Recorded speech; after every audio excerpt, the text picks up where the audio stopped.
to lend their voice to the theme of this morning's discussion.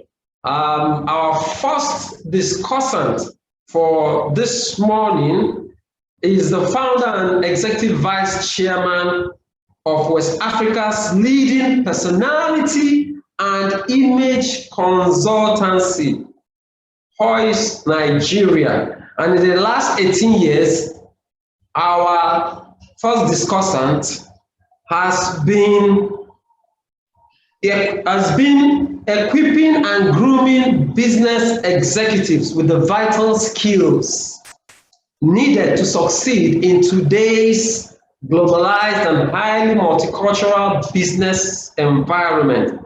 And she's recognized in international circles as an authority in the field of etiquette, personality development, corporate image and branding, success strategies, ethics, which is the theme of this roundtable, and elocution and public speaking. And she's also the author of The Art of Refinement, which is Nigeria's first indigenous foray into the art of refinement and discourse on society to embrace and pursue excellence and excellent behavior in social, corporate, and moral interactions. Ladies and gentlemen, please join me as I welcome Mrs. Mavi Isibor, founder and executive vice chairman of Poise Nigeria, to please lend her voice to the theme of this roundtable. Mrs. Mavi, you have the floor, ma'am.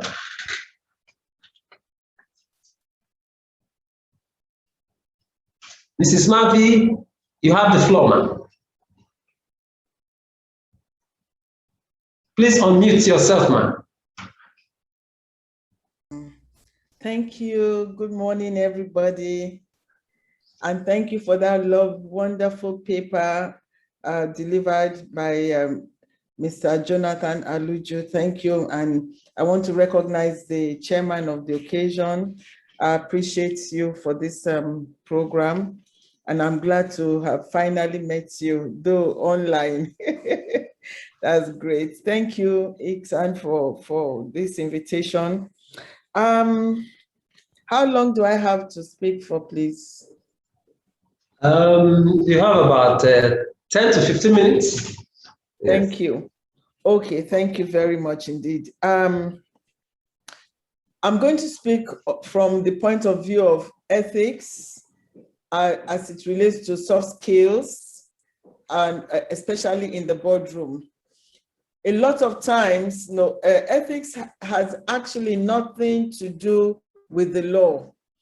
The law does not put anybody behind bars, or for being morally defunct, for being immoral in any form. So ethics has to do with morals. And so I agree very strongly with Robert Steinberg when he says that we need leaders with strong moral compass, not people who know how to navigate the law and how to manipulate the loopholes. So that's the reason why we're going to look at ethics from point of view of soft skills, and to also appeal to the values and good upbringing of people, especially at the board level. I think it was Brian Tracy who says that, or John Maxwell, who says that there are two major attributes of ethics. The first one is that everyone knows what is right and wrong. Ethics is about what is right and wrong. Everyone knows what is right and wrong. But the second is that everyone is not willing to do what is right or what is wrong. So willingness to do what is right or what is wrong, what is right especially, is a major issue. So we all know, I have had robbers robbing me and they're saying, sorry, madam, it's because of the society, because of the way it is, So they know what is right to do, but they are not willing to do the right thing. It's easier always to do the wrong thing. And that's the reason why I'm going to focus more on this part of it, that the part that is soft skills, the part that has to do with your conscience, the part that has to do with your upbringing. And listen, it doesn't matter how old a person is, it doesn't matter how high up the status, the position of a person in life and in career, upbringing still matters, and it still shows. Even when you're 50, 60, 80 years old, upbringing still shows. It still shows the quality. And that's why I think at the board level and even at top management, we need to start focusing on those areas. I agree totally with Steinbeck that says that we need to look for people with strong moral compass.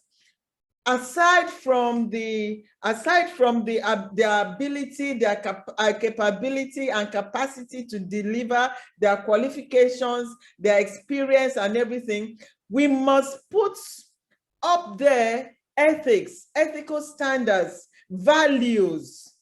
And I agree with the speaker, the chief speaker, the keynote speaker, that we do need to have independent assessment consultants in this area, not to look into the qualification, and because that's all that we do, but we should to look into their family life, their lifestyle, to conduct a lifestyle audit, to look into family life assessments.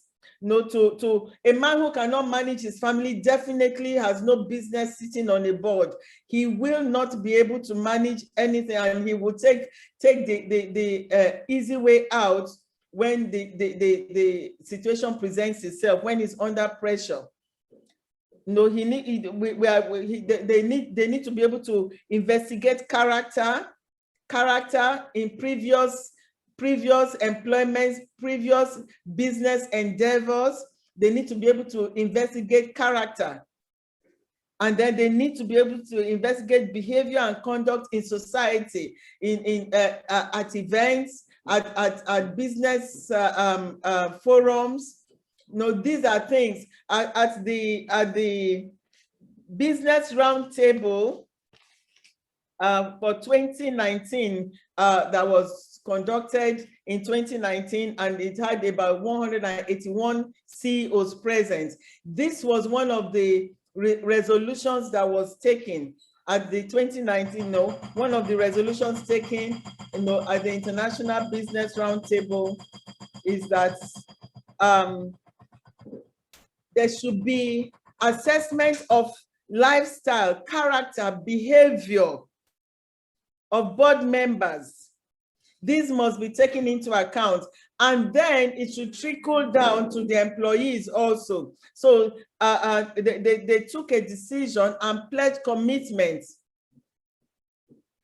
So that, because it was realized that the organizations in any society, they are responsible for what goes out, what is put on the table, of even the clothes that people wear and everything, for the well-being and welfare of society.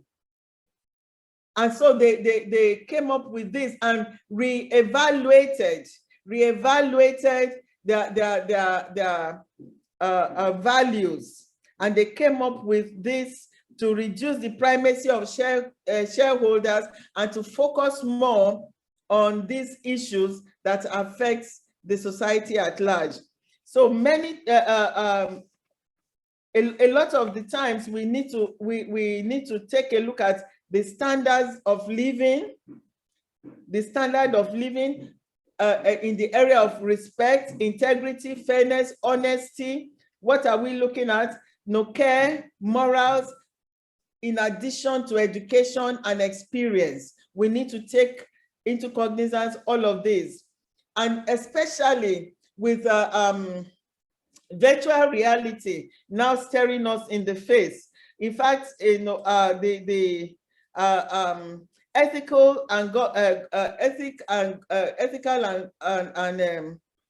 the ethics and governance in a virtual world, even right now, is saying that today we live on life.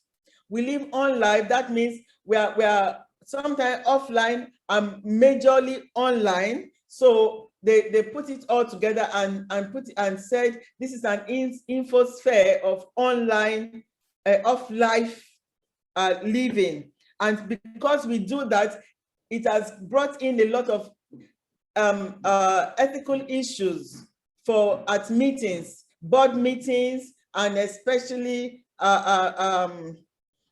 for individuals. You know, it has brought in a lot of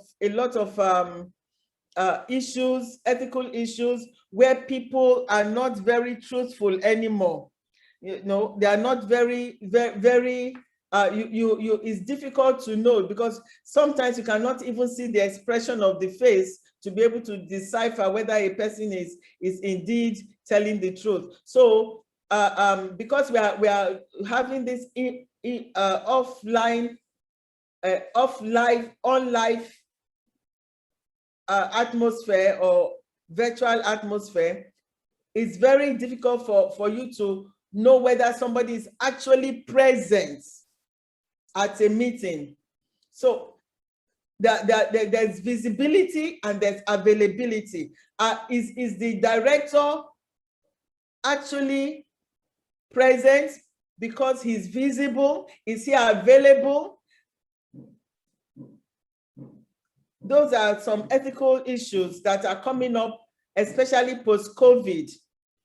You know, and so those are some of the issues that were discussed, you know, at the business roundtable. Is the director the director is physically present, but is he, because he's visible, is he available? Is he here and now? And a lot of times we cover up by just, you know, putting on our cameras and muting, because, you know, so that we can mark presence. So ethical governance in the virtual world is also something that we need to take on. We need to take on ethical governance in the virtual world. We need to take on ethical behavior in the virtual world to ensure that we have people who are there, and then there's a huge propensity not to tell the truth. So you have somebody say, oh, I have the paper here somewhere, I have the paper here somewhere, and there's no paper anywhere. He rustles some papers and we're all thinking that there's a paper there. He's calling people who are not there, you know, as if that they are there. So these are some of the ethical issues that we can have in a virtual world. We can also have ethical issues in a virtual world by people masking their expression and masking the way they really feel. So these are some of the issues that we have. Ethics is morals, it's knowing the right from the wrong, and it is not usually something that you will be arrested for. It is not something that you will put behind bars for. You know, it comes from before it graduates into fraudulent behavior and everything, is already innate in a person. And it is important that we should be able to decipher this, to assess this, and to realize this before we take on people on board. At the point of board selection, these are some of the things that we need to put in place. These are some of the issues we need to look at and consider and take into account at the point of board selection. So in conclusion, I'm saying, number one, at the point of board selection, we should have independent consultants, you know, to assess personal behavior, character, lifestyle, to assess integrity, honesty of the prospective board member before he's finally brought on board. I want to also say that I think we should also have a register. In 2015, I was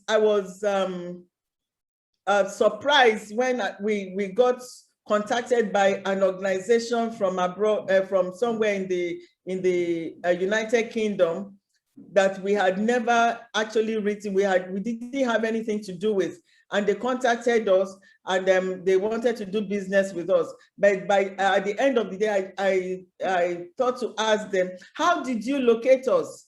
How did you reach out to? And it says that they have a register of ethically upright organizations in Nigeria that is compiled by, I think, the British Embassy or something, that they can do business with.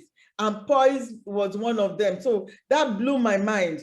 I think that we should be able to have something like that for ethically upright individuals that are eligible for board appointments or senior management placements. We should be able to have such level, that type of register where you can go through, and then you are comfortable that this is coming from an independent, well-known, respectable consultant or organization. So I mean, you cannot fault the British Council, for in that area. So we need to have something like that. We need to have something like that that is like the Bible for board appointments. Thank you very much indeed. Thank you very much, Mrs. Mavi Isibor, for your thoughts on this theme of today's program. Thank you very much. A register of ethical focused organizations, something to ponder about. Thank you very much. Individuals, not organizations. Okay, individuals, sorry, individuals, yes. Thank you very much. Something to ponder on, a step in the right direction. Thank you very much. Okay, ladies and gentlemen, we are moving on. It's time for us to bring on our second discussant for today's program. And our second discussant for today is a lawyer, a chartered secretary and administrator, authorized corporate governance and board leadership trainer, certified company secretary trainer, anti-corruption and ethics compliance faculty, ethics first trainer, and board evaluator with over 30 years of experience in the consulting, financial services, manufacturing, real estate, not-for-profit sectors, etc. In her previous role as Executive Director, Institute of Directors, Nigeria, IOD, as Executive Director, CEO of IOD Center for Corporate Governance, spanning nearly 5 years, she played a key role in developing and delivering bespoke corporate governance services and offerings, as well as training of directors and leaders of major corporations, SMEs, and public sector institutions on corporate governance and public sector governance, as well as anti-corruption and ethics compliance. She is a member of the Ethics Committee of the IOD Nigeria Council and the Vice Chair of the ICSAN Audit and Risk Committee. Ladies and gentlemen, please welcome Dr. Nechi Ezeako, FCIS, CEO, L Values Advisory. Dr. Nechima, you have the floor. Thank you. Thank you very much, Mr. Ojiji. I love those emphasis on ethics. Good morning, everyone. I want to say kudos to ICSAN, to the president, Mr. Bode Ayeku.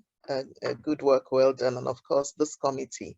But I want to particularly greet our chair of the occasion, His Royal Majesty Obi of Onitsha, Abogidi Nnaemeka, Igwe Ekenekwam, and congratulations on your 80th birthday.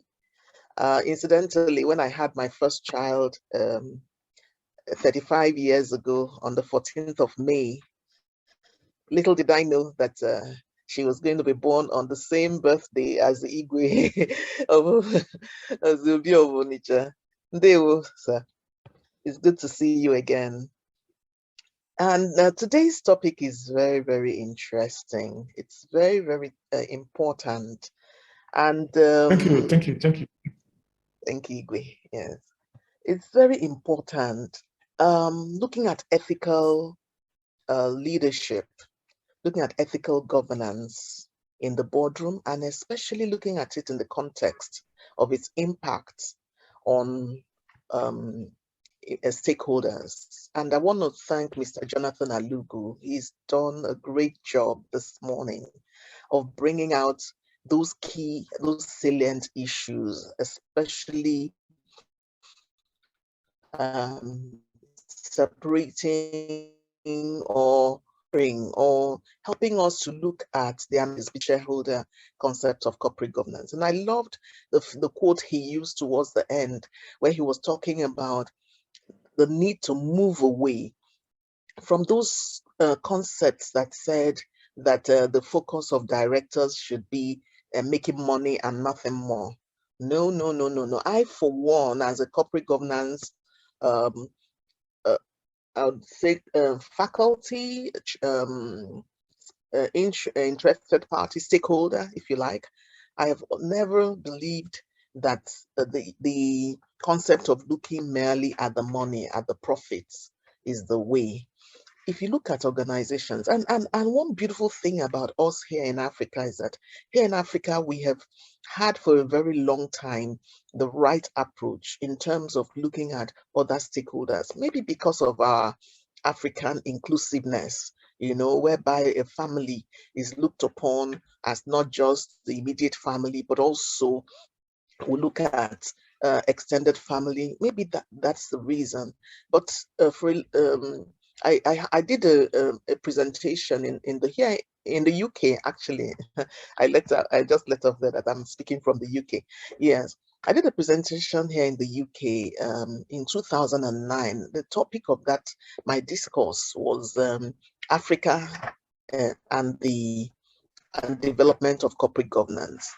And incidentally, that took me into an extensive research into the codes of Africa and a comparison between the codes of Africa and the various African countries in their codes in corporate governance with those of their European counterparts. At the time, the Cadbury 1992 code, which Igwe mentioned earlier, was very much topical. Because it was indeed the first recognized code of corporate governance and all that. And it's had more of a shareholder perspective to corporate governance. But as I looked at the codes across Africa, I discovered that most of them were actually, even though our own Nigerian code tended to do a copy at that time of the UK code, but otherwise, across Africa, there was more of a stakeholder approach. Some of them looked at stakeholders from the employee perspective. Some of them looked at stakeholders from the societal, the community, host communities perspective. Some of them looked at stakeholders from the customer's perspective. But I saw that trend across Africa, including the King report, which if you look at the King 1, 2, 3, and 4, you will see there has been that consistent upholding of a stakeholder approach to corporate governance. And I'm happy that Nigeria has come around, and indeed the rest of the world has come around. So if you look at the UK Code of Corporate Governance today, you will see that stakeholder approach to corporate governance there, and indeed all across the world, because people have come to realize that a lot of issues that have happened has been because of that focus, that initial focus on the shareholder perspective that was looking only at the profit instead of looking at the purpose. Thank you so much, Mr. Alugu, for that key a thing that you brought out about it should no longer be just about profit, but rather about purpose. And indeed, The purpose of corporate governance really is to ensure that directors are effective. How can directors be effective if the purpose for which the organization was set up is not accomplished? So one of the key ways of assessing director effectiveness is really in looking at it in the light of how well they have accomplished the objects, the goals, the purpose for which the company was set up. And herein comes in the issue of ethical governance. Ethical governance deals with some key points, which I would like to just highlight in a minute. One of them is the values. Ethical governance deals with values. Ethical governance deals with ethical behavior. Ethical governance deals with ethical processes. Ethical governance deals with ethical procedures, cultures, and the ways of doing and being that ensures that there's a high standard of performance in an organization. So if that is the case, what then happens is that it begins to impact, it has certain impacts. It has impact on the economy, and it could be the economy in terms of the company or the organization itself, and it could also extend beyond that organization to its stakeholders and those around it. Okay, then it also looks at the effectiveness of that organization. And of course, the effectiveness speaks to how the board runs the business. And then it goes beyond effectiveness to also touch on efficiency, because we know that effectiveness, efficiency, brings in the cost element, making sure that the most result is gotten out of the investment that has been made, and not just saying that, oh, we're effective in the sense that we achieved the result irrespective of the extent of the costs of achieving it. Efficiency takes into consideration, making sure that we're able to get it at the best possible cost, achieve that effectiveness at the best possible cost. Then, of course, there's the issue of quality. Quality is also very, very key, in that quality the quality of the governance impacts on the outcomes. And outcomes are central and very, very important. Incidentally, our own Nigerian Code of Corporate Governance, and of course the King Code of South Africa, King 4, they both look at governance now from the perspective of apply and explain. So when they look at it from the perspective of apply and explain, that speaks to the issue that our speaker also alluded, which is that it's not necessarily law in the sense of if you don't do it, you'll be taken to court and you could even be jailed and so on and so forth. However, it is what I would then choose to call soft law. Soft law, again, because as he also alluded, many regulators are now being more serious about the issue of governance and about the standards set by governance principles, such that those organizations which are being regulated by such regulators are now required, more or less as a matter of law, if you like, to do it. Because if you don't do it, then you have poor reputation. And if you have poor reputation, it impacts on you as an organization. The perspective or the perception of your key stakeholders have on the organization is then impacted. And I would also like to point out that reputation and reputational risks are also some of the key pillars, I beg your pardon, principles of corporate governance. Okay, so the reputation and reputational risk sits right there side by side with responsibility, with accountability, with fairness, with transparency, with integrity, independence, and ethical behavior as the key principles of corporate governance. So we see that ethical culture, having an ethical culture, having exercising ethical governance in an organization clearly and invariably impacts on the reputation of the organization. And the reputation also impacts on performance, because an organization with good reputation attracts more collaborators, attracts more customers, attracts more good employees, good people, and good people with high quality performance want to stay with such an organization, as opposed to one that lacks the right reputation. So he said, go beyond, Mr. Alugu said, go beyond profitability to sustainability. All these factors bring about sustainability, and sustainability is key. It is clearly linked to effectiveness, and in turn, it is clearly linked to ethical governance. Okay, so the community is very, very key, and he mentioned the host community and the impact, how we relate to how an organization, how it is run, impacts on the community. He talked about other stakeholders like regulatory bodies, customers, and I added employees, the society at large. These are all critical parties that are impacted by the way an organization runs its business. And so if an organization is not ethical, it could be a big issue. So it's very important. And then that issue of being ethical has to go beyond just ticking the box to the point where you're looking at it in a proactive manner. And it's about how an organization deals with issues of ethics before they become big issues. They actually deal with it proactively because it is their culture, within the culture of that organization, to handle those things. And they're consistent. The consistency is part of also being ethical. The consistent approach to dealing with these issues is part of being ethical, and that involves a principled approach. And having a principled approach means that you have proper policies in place, you have processes that are in place, you have procedures that are already set. And that would again remind me of what he mentioned about having a whistleblowing system in place that is very clear, that gives parties, both internal and external stakeholders, the opportunity, equal opportunity, to escalate any issues that they notice. And then the system has already been put in place for dealing with such issues when they are escalated.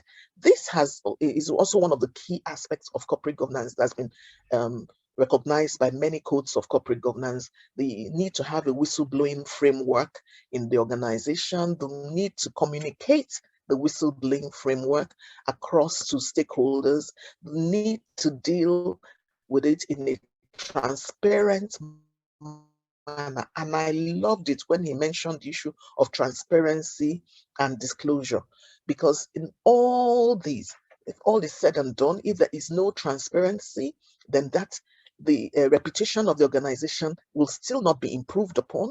It will still not have the right reputation, and it could, in fact, have the opposite effect if there is no transparency. So transparency is critical to the whole conversation of making sure that things are done well.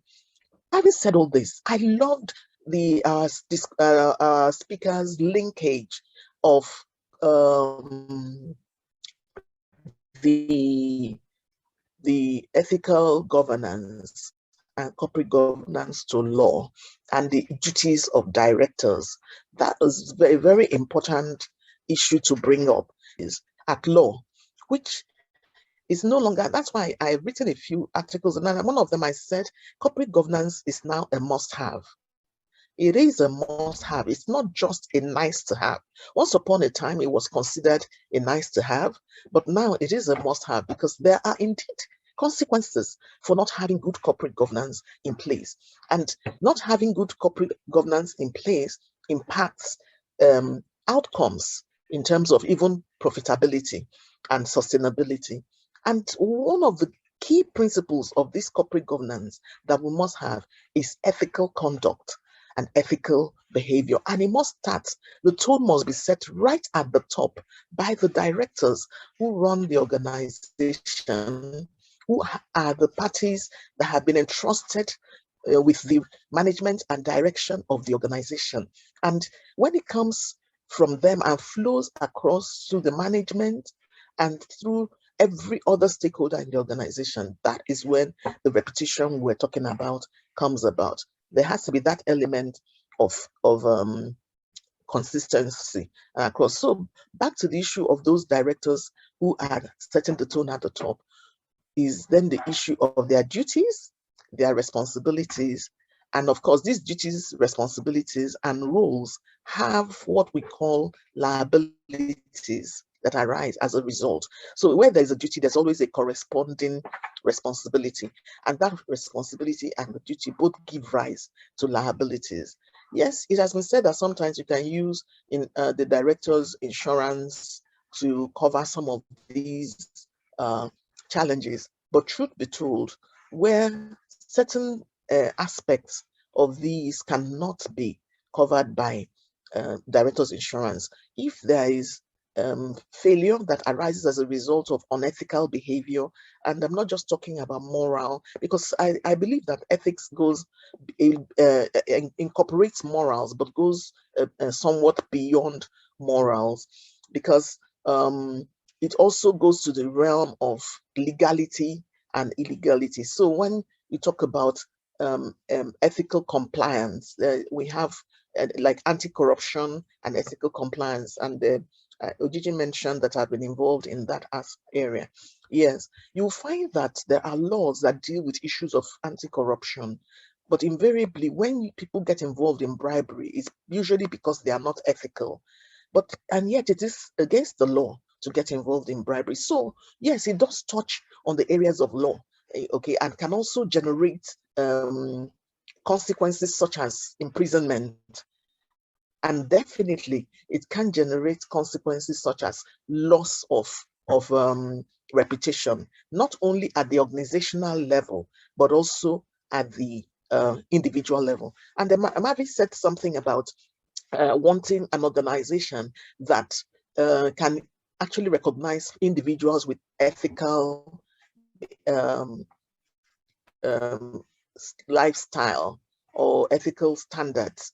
That is kind of a pool from which directors can be taken to put in companies, so that companies are run by people who have good standards of ethics. So that tells you, of course, that it's clearly an important factor for directors and leadership to have ethical compass. And that word ethical compass is coming up again and again. I think we're all loving it. Or that expression, ethical compass, we're all loving it. Yes, those are very, very important. And their linkages with the principles of corporate governance are very, very key. And His Royal Majesty, when he started, he talked about ethical governance having needing to go beyond rhetoric to action. And I've always said that it is in the doing. It's not just in the talking, it's in the doing. We have to do corporate governance. We have to do the principles. We have to do the pillars. We're talking about responsibility. We're talking about accountability. Again, being accountable and taking that accountability to the level that is required is actually an ethical factor as well. So recently we had the issue with First Bank of Nigeria, which ordinarily we would consider in our Nigerian context a too big to fail institution. And thankfully, the regulators had stepped in 6 years ago, or 5 years ago, 5 years ago in 2016 to prevent such a too big to fail institution from failing. And yes, people have raised the issue of transparency. Oh, there was no transparency. The board did not tell us that they were receiving help from the CBN. The CBN didn't allow them not to disclose some of these things.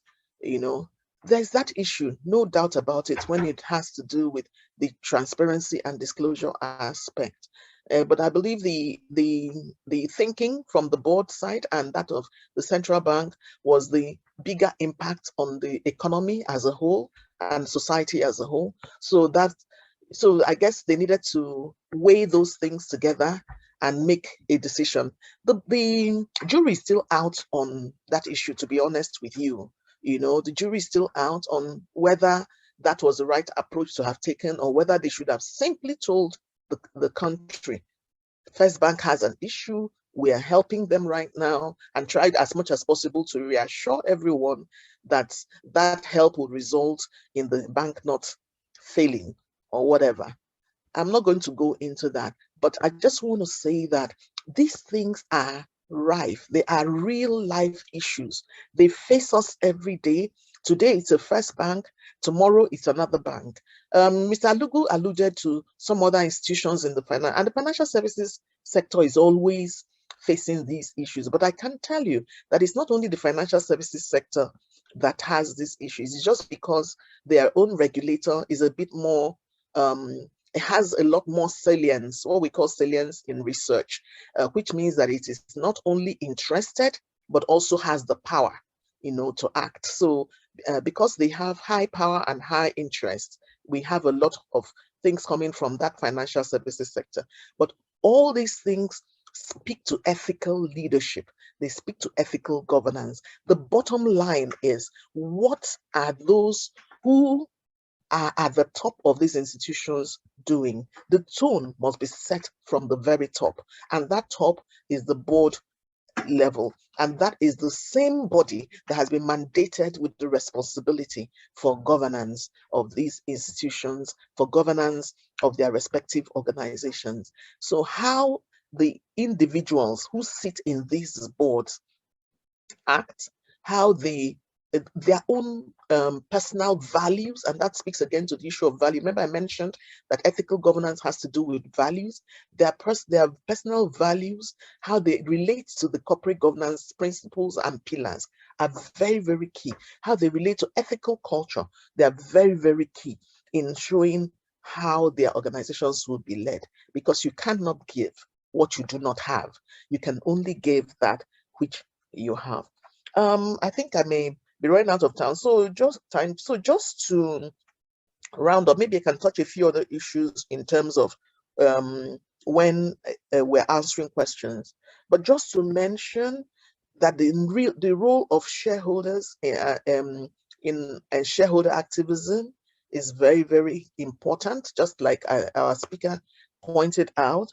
And of course, I like the fact that our code has also emphasized the need not just for diversity in terms of gender diversity, in terms of skills diversity, but also in ensuring competence and not shortchanging the organization in terms of ethical values and integrity. I was very pleased that the code was quite specific about the issue of ethics as well.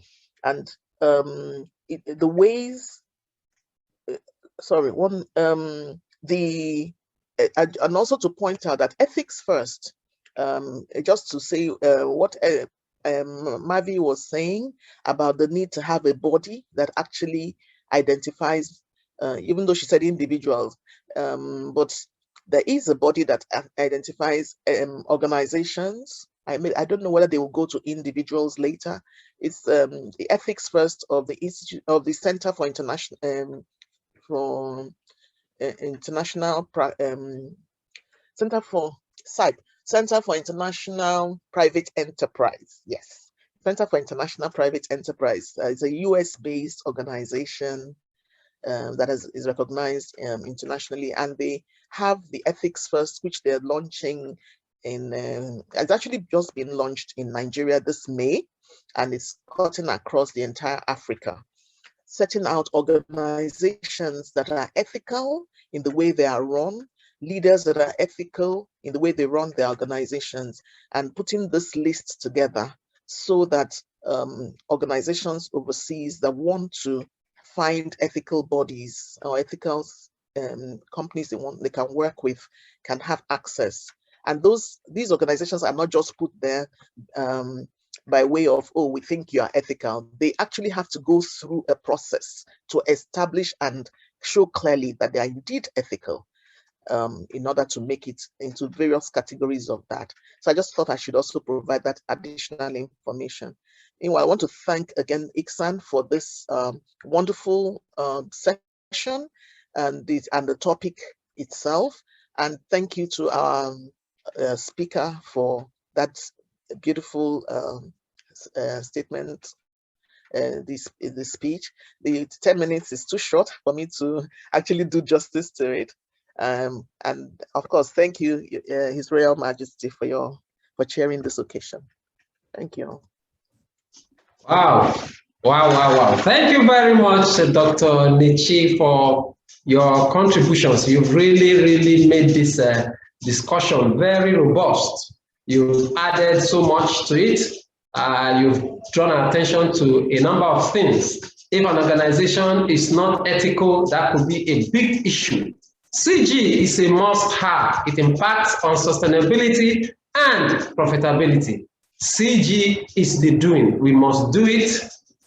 And you've talked of ethical values, processes, cultures, and so on. Thank you very much. You have really made the discussion more robust and richer and more enlightened. Thank you very much. Now, distinguished ladies and gentlemen, it's time for us to take questions, comments. In the chat box, there's no question, no comments, no observations. So I don't know if we have any question. You can signify. If you don't want to type in your question, you can probably signify by raising your hand. You can raise your hand or you type in the chat box. So we'll just wait for some few minutes to see if there's Yes, while we are waiting for our participants to type in their questions in the Q&A segment, let me also use this opportunity to thank our distinguished speaker, Mr. Jonathan Aluju, and the discussants, our own Dr. Nechi Ezeako and Mrs. Mavi Isibor. They've raised some issues which I believe we should also look into because they make their own proposal. Considering the theme, ethical governance in the boardroom, it shows that those we should be looking at and those that they have looked at are the directors. And then the question is that if you, or the issue basically is this, if you don't have the right mix of directors with the right ethics, then there will be issues regarding governance in the boardroom. So my understanding of what they have said, and also my understanding generally is that we are talking of the board. You must have those who are ethically upright for them to now drive ethical governance in the boardroom. So if we are not able to get the right set of people as directors, then we will have issues with ethical governance. Now, the issue is this. If you are recruiting directors, the easiest thing to do is to look for publicly available information. It's easier for you to know the qualification because you can get that one easily. But how do you get more information about their level of maybe compliance with ethics or their level of right and wrong concerning business based on their background? You know, we are brought up differently, and our attitude to business, attitude to money will never be the same. Some are more interested in their reputation than their money. Some is money first that will bring reputation. So the question then is that if a company or an organization is recruiting the directors or those who will occupy similar position, how can they get this background information in order to know whether this particular prospective director is ethically upright and can fit into our culture, that fits to the culture of that particular organization, so that it will be easier. Yes, Mrs. Isibor talked about the register of ethically upright people. But the question is that how do we come about that register? How do you profile those people in order to now vouch for them that yes, ethically they are upright? Secondly, one option could be you have an engagement with the existing organizations where they are working or they have worked in order to find out more about them, their attitude, maybe their perception of what is right and what is wrong, vis-a-vis the culture of that organization. But we are also aware of one fact, that in this particular environment, not a lot of people will be willing to give negative feedback concerning individuals. So if we are not able to get that information informally from relevant stakeholders who will be able to speak to the level of morality of those people and the organizations where they have relationship, maybe they are working or they have engagement, they are also not willing to write or maybe comment on the character of the person. So how will this information be handled in such a way that it can be used? And the other point would then be, will you then suggest that we should adopt in the corporate world the new system that is being adopted in the recruitment of judges, whereby names of those that have been shortlisted will be published for comments in order to have a broader view, general comments on such person. Yes, there will be some malicious comments for personal reasons, but at least you have an idea, and then from the generality of the comments received, then an opinion can be formed. So that is in respect of that.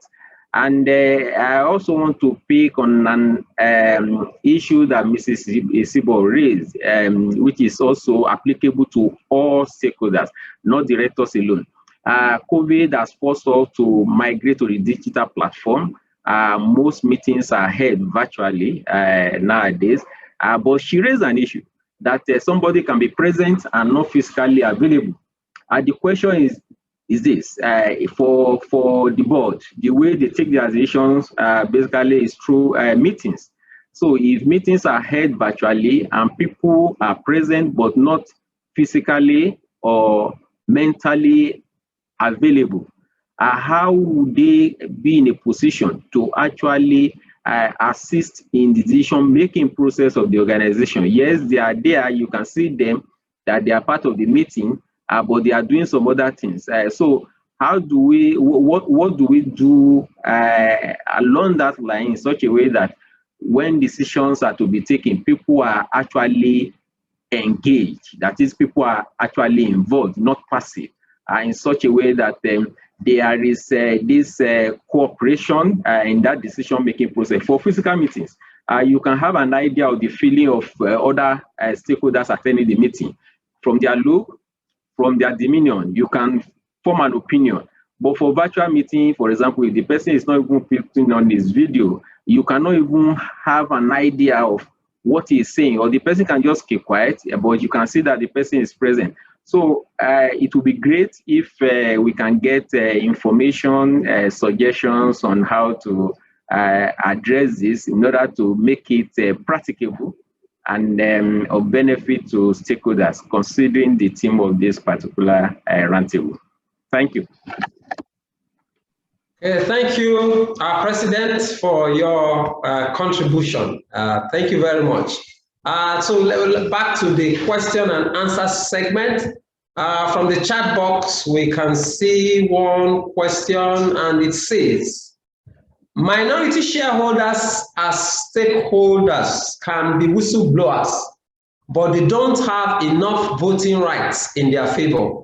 In respect of unethical behavior by board of directors, what can be done to give them an edge ethically?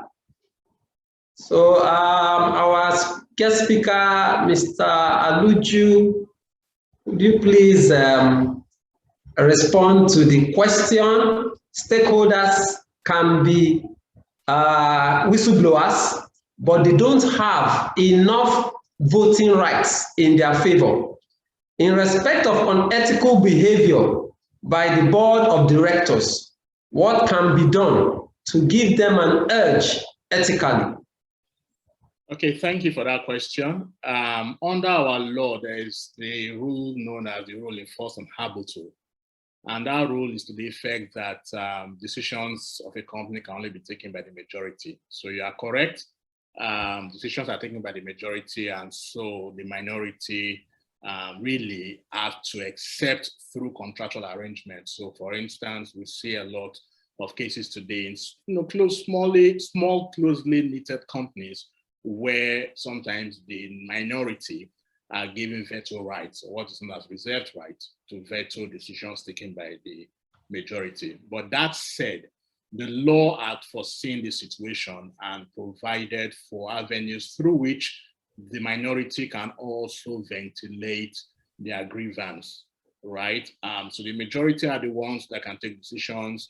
If there is a wrong, it's the majority that can decide whether or not to go to court, right? And may well be that the majority in this case are collusive in that action, right? So what the law allows is you can seek what is known as a derivative action. It's a process where you first of all seek the permission of the court, right? To be able to bring an action in the name of the company, right? Against such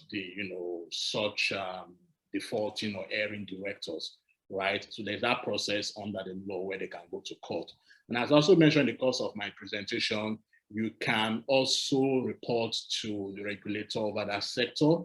A report or complaint can be made for the Corporate Affairs Commission, who can initiate an investigation over the affairs, right, that's been complained about. So there are a number of avenues through which the minority can ventilate, their grievances against the majority. So though the majority do have their say based on the principle of democracy, but they cannot always have their way, and the law already provides for that.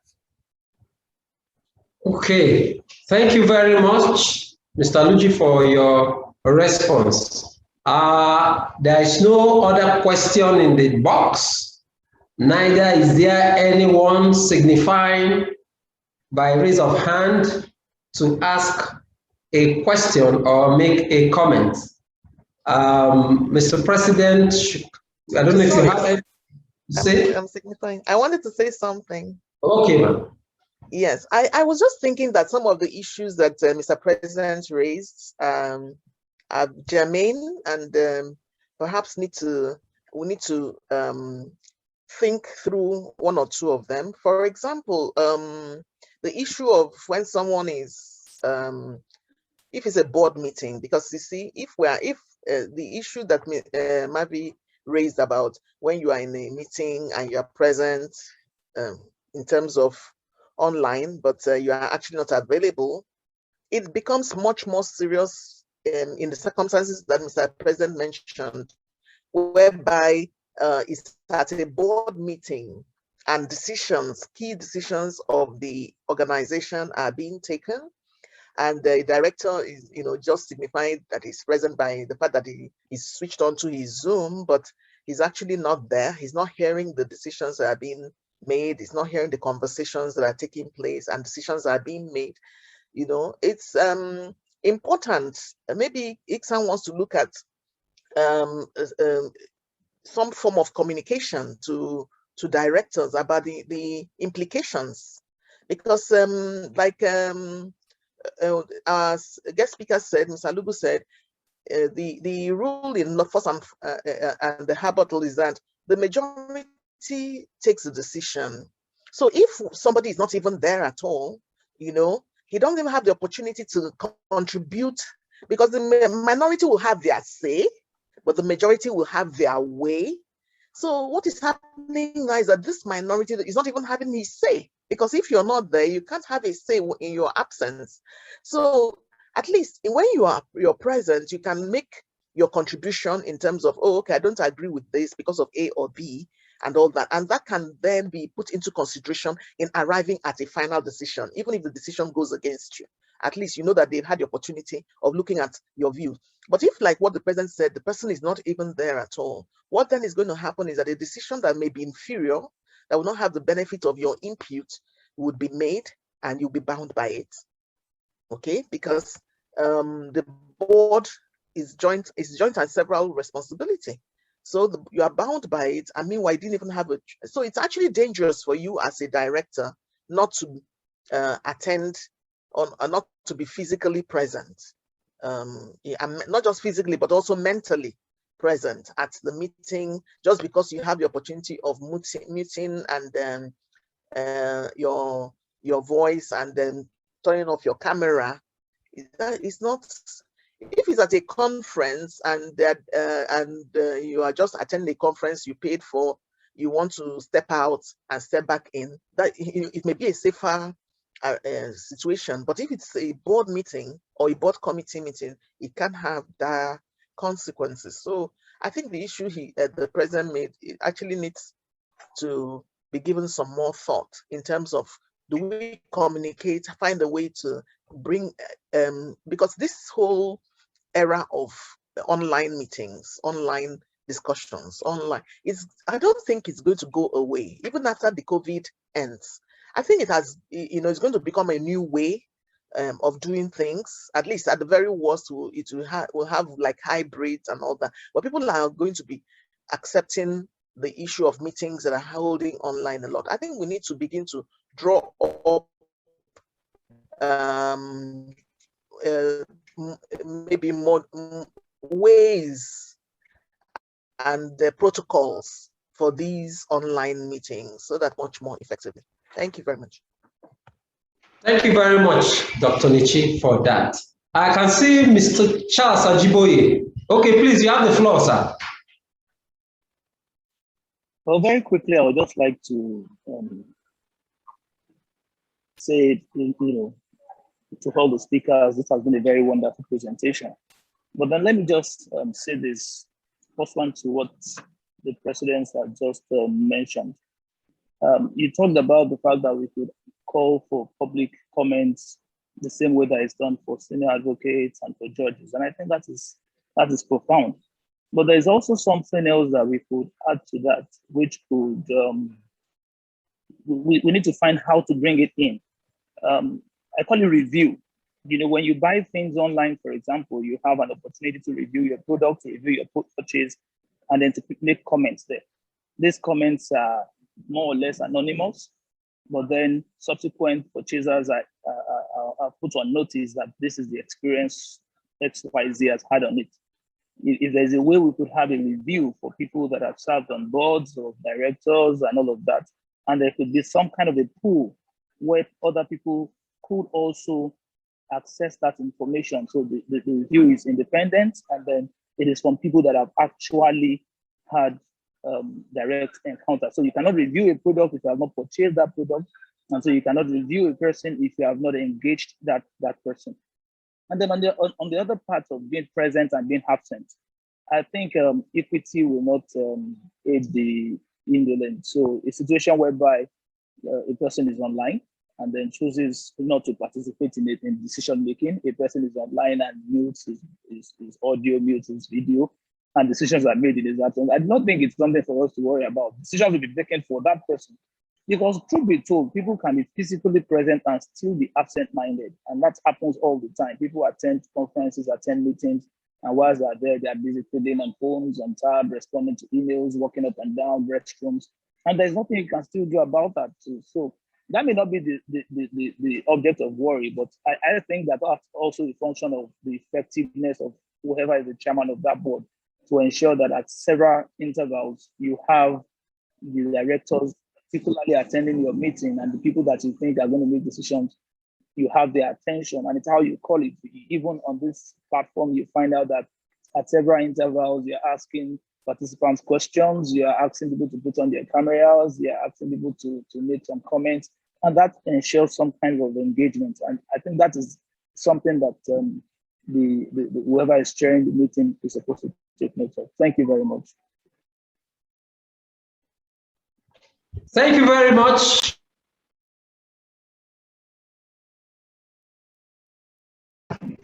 So, Mr. MC, I think we should hear from our royal father. Fortunately, this is another area that is well known for in this country. He is in the corporate world. Apart from being a first-class traditional ruler, is a known name in the corporate segment or corporate Nigeria. Sir, it will be great for us to hear from you based on the issues raised and your recommendations, sir.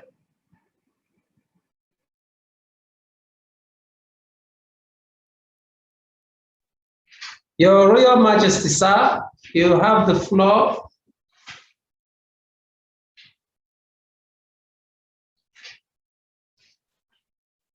Sir, please unmute. Okay. Oh, yeah. Okay. I'm on mute. I'm okay now. Yeah, I've listened to the presentations and the discussions. I think it's an issue that doesn't have an end, and there are always facets that come up and be addressed. The last subject that has been taken on by I think Mr. Achebe, in terms of it was raised by Mavi about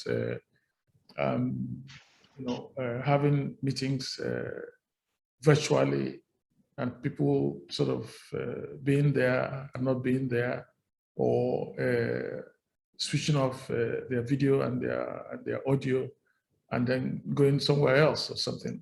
I can't imagine that happening on a responsible board, because the boards I run are absolutely participatory. Everybody is taking part at the same time. And usually at the beginning, I will announce that we'll run for 2 hours, and then we'll take a break for about 10 minutes so we can stretch our legs. However, anybody who wants to step out to ease himself or herself may do so in the process. But if you step out for 30 minutes, then I get worried, And so a board with responsible directors who are morally upright, I wouldn't expect that to happen. At large conferences, yes, it does happen. In fact, many of the American conferences these days, all the proceedings are produced in advance and given. When you register, on the day you register, you get a floppy disk that contains a flash drive, a hard drive that contains all the proceedings. So people register, attend the inaugural lecture, and then they go on sightsee, and then they go back and report to their companies that they've been to the conference, and sometimes even decide that you do that, because the extracts, they're everything.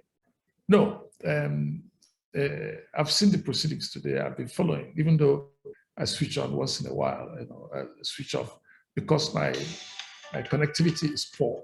So by switching on my video and audio, I improved a little bit.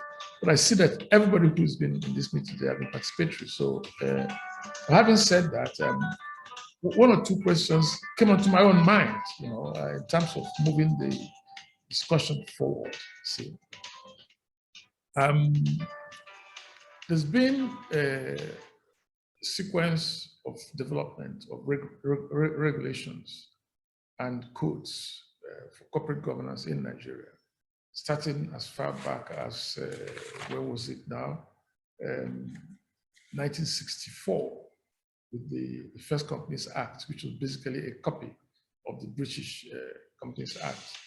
Then you got the first SEC code in 2003, and then the first CAMA in 2004, and on. And then CBN, BOIFA, comes on for financial institutions. But there's also a separate PENCOM guideline for insurance companies. And then the second SEC Code of Corporate Governance in 2011. And you go on to then the FRCN, the Financial Reporting Act, comes on. And then in 2016, the Financial Reporting Council National Code of Corporate Governance comes into existence. And then, of course, 2020, we have the second CAMA. It's all focused on the corporation. Okay. Now, one would imagine that with all these codes, that all the holes are plugged, but in fact, all these are never plugged. And unfortunately, some of the codes conflict with the others, so that you, as the operator, at some point, you don't know whether you're following the BOIFA, like take a bank, the BOIFA or CAMA, and then comes in FRCN, which created a lot of storm in 2016, that companies were not consulted, their views were not sought, and instead of default and explain, if you default, you are punished, and so on and so forth. See, now if you go beyond the corporate sector, and then look at the regulations. For instance, what regulations guide the National Assembly so that they make transparent rules for the country and they keep to those rules, etc., etc. So the question I'm asking then is, are the corporations, being regulated in isolation, and what benefit is there when the bigger environment is not half as regulated? And regulation seems to be reactive instead of proactive. In terms of looking forward, is when something happens, you come up with a new law. Not only in Nigeria. The Cadbury code was a reactive code. In America, the sense the American code, Sapiens code, yes, was all reactive and so on. So, like Marvin said, that somebody was rubbing her and said, "Madam, don't worry, because that's the situation in the country." A friend of mine was being harassed by the police for a bribe, and he says, "You policemen, you're a bad specimen to the country. So, God, don't worry, this country is very bad. Give our money today. When it will be better, when it will be fixed, then the whole country will be fixed for all of us at the same time." Meanwhile, it takes his bribe. So, I'm a corporate man. I believe absolutely, in all the codes, in transparency and all of that. But it's got to go beyond the corporation, to make those in the corporation even feel better committed. If I know that everybody else, that the National Assembly, if you take the FRCN codes, when they were launched, it was a one-man exercise. A good objective for the wrong reasons, because there was something going on between him and everybody else. And at the point it was launched, FRCN had no board in existence. Absolutely no board in existence. So what example is FRCN giving when they are going to be regulating the corporate sector? They went beyond, that code went beyond its responsibilities. And if moved into the responsibility of the National Assembly, for making laws and all of that. So my point is that we have to continue to achieve excellence in the corporate sector. We have to go beyond that to begin to make it clear that excellence in the corporate sector in isolation from the rest of the country, at the end of the day, doesn't help anybody. Because many of those people who are out there will come in to seek to pollute. They make plenty of money, in a manner that we cannot explain. And they buy majority shares in a vulnerable company. Thereafter, they become the lawmakers and determinants and all of that. And that leads to the question of how do we protect the staff in such an organization? If you cannot, a director or the chairman of the board cannot compromise the standards of the company in isolation. They must do it through some members of staff, the executive directors or even non-executive directors, the finance departments. How would the little guy who stands for transparency make the point that the chairman of the board is not leading us in the right direction without his head being, or his or her head being chopped off the next morning? Why did you do that, etc.? Okay, and the point was raised again about First Bank. Not only First Bank, we've had other organizations in the past. I was chairman of Diamond Bank. Thank God, the collapse came 5 years after I'd left, and I handed over a very strong company. But something happened in between. But the last full year accounts of the bank was never issued before Access Bank took it over. Okay, and if it did, then of course a lot more debt would have come out. So why do we hide it? Why does central bank hide it? Because it's systematically too big to fail. Okay, but in America, Enron failed and in the financial sector, the big banks failed, Lehman Brothers failed, and taught everybody a lesson. And the government refused to step in. In fact, people were prosecuted. See, so there's no limit to what you can do, and we have to keep trying. From the legal point of view, from the corporate governance point of view, from the public point of view. These are my immediate reactions to all of the presentation, and I have to commend the keynote speaker, or the standing for the keynote speaker, who did excellently well. And I wonder what else Konyinsola would have told us that he didn't tell us. But don't tell him I said so. Thank you, sir. Thank you. Nechi, nice to see you again. And I think Marvin has left, but I think all of you did a fantastic work. I think the chairman of the governing council captured the highlights, of all the presentation. I think these are the things that will go into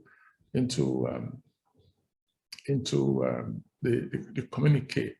The boards have been in. I don't discourage. In fact, I encourage other directors that if you find somebody who meets our standard, to bring such a person in. Without mentioning names, when I was in Diamond Bank, I tracked a senior government appointee for 3 years. But I knew she had an appointment that will expire at such a date. And I wanted to bring her in as an independent director of Diamond Bank, and I knew she would do a fantastic job.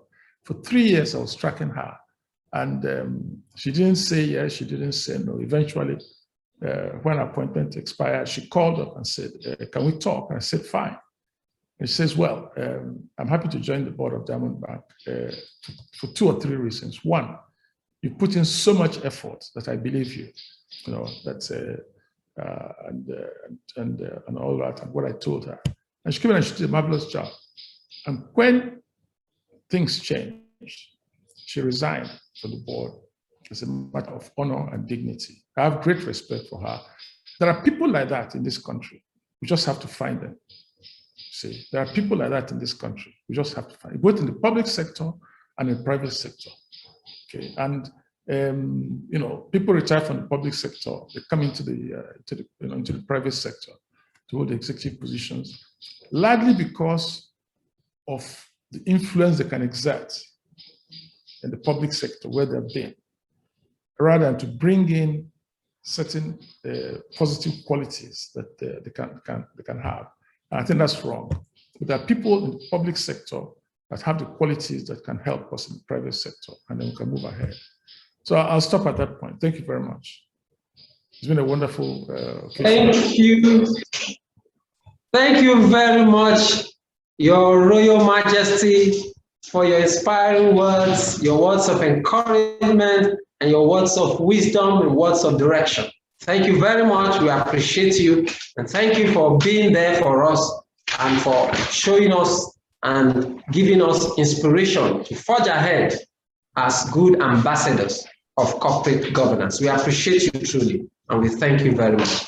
Ladies and gentlemen, we're gradually coming to the end of this program.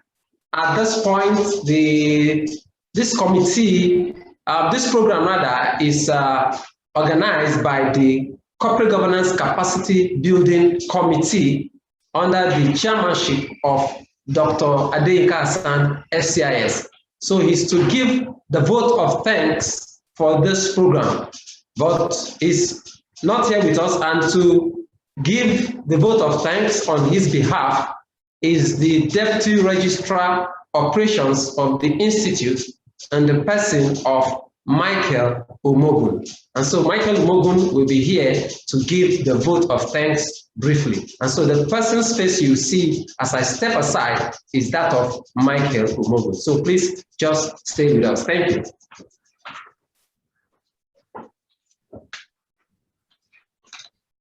Thank you very much, Mr. Akumefula Ojiji. My job is partially done because before now, the President and Chairman of Council have actually thanked our distinguished participants and stakeholders for this program. but for protocol's sake, this must be done, and I will delve into it straight away. On behalf of our President and Chairman of the Governing Council of the Institute of Chartered Secretaries and Administrators of Nigeria, we thank His Royal Highness, His Majesty, Igwe Alfred Nnaemeka Achebe, FCIS, for being the chairman of this distinguished occasion. Your Royal Highness, we are indeed very grateful for your guidance and the experience and thought leadership provided during this session. To our distinguished speaker and the keynote presenter, Professor Konyinsola Ajayi, ably represented by Mr. Jonathan Ajulu, we are grateful very much, sir, for your participation, patience, especially at the planning stage of the program. To our distinguished Mrs. Mavi Isibor and our own distinguished Dr. Nechi Ezeako, we are very grateful, ma'am. To the President and members of the Governing Council here present, our appreciation for all the guidance and role played in making sure today's program is a success. To our participants and students on this particular call, we thank you for your patronage. We are grateful for your participation, and we hope at another occasion, and when we invite you for this type of program, you will participate to ensure that the program is another huge success. To the secretarial staff, we say thank you for all the support. We appreciate your effort. On behalf of the Institute, once again, we say thank you to all stakeholders involved in today's program. We thank you. Mr. Akumefula Gigi, sir. Mr. Gigi, before you make your comments or final statement, once again, sir, the chairman, His Royal Majesty, Alfred Igwe Achebe, we thank you, and particularly I'm very, very impressed for the experiences you have shared concerning corporate governance issues based on personal developments, information you know, and also the comments you made about how to improve or entrench good corporate governance in Nigeria. And that is the OSS of the various initiatives of the Institute by reaching out to various stakeholders. Apart from these programs, we have the radio program on corporate governance, we have on TV, and the objective comments you've made here and at other platforms will be highly valued by relevant stakeholders. And we are very sure that shortly you join us as a guest in our TV program on corporate governance, so that we can benefit from your wealth of experience, so that you can reach out to a larger number of the stakeholders. You are the chairman of the board of Unilever and also international breweries. Those who interact with you at that level will be basically your shareholders.